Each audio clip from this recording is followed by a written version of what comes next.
Hi అండి. Please wait swipe చేయకండి. ఒక చిన్న కథ చెప్తాను వినేసి స్వైప్ చేయండి. ఒక గ్రామంలో ఇద్దరు భార్యాభర్తలకి ఇద్దరు అమ్మాయిలు ఉండేవాళ్ళండి. ఆ అమ్మాయిలు బాగా చదువుకున్నారు.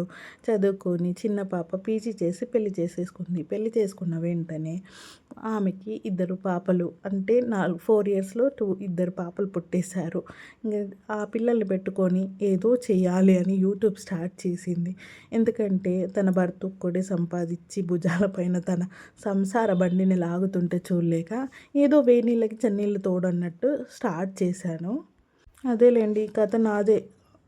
ఏదో వేడి నీళ్ళకి చన్నీళ్ళు తోడన్నట్టు స్టార్ట్ చేశానండి. అయినా కూడా అసలు తిప్పి కొడితే 300 లేరండి సబ్స్క్రైబర్స్. ఎంత ట్రై చేసినా వ్యూస్ రావట్లేదు.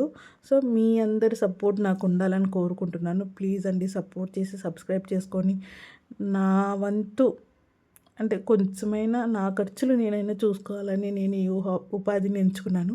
నా దృష్టిలో ఇది ఉపాధి అండి. నాలాంటి వాళ్ళు ఎంతోమంది బయటికెళ్ళి పని చేయలేక చిన్న పిల్లలతో ఇబ్బంది పడేవాళ్ళు. ఇలా అంటే మనం ఫస్ట్ సాలరీ తీసుకున్నారని అనే వీడియోస్ చూస్తున్నాం కానీ దాని వెనక ఎంత కష్టం ఉందో నాకిప్పుడు అర్థమవుతుందండి. నాలాగా మీలో ఎంతమంది ఉన్నారో ప్లీజ్ సపోర్ట్ చేయండి. సబ్స్క్రైబ్ చేసుకోండి.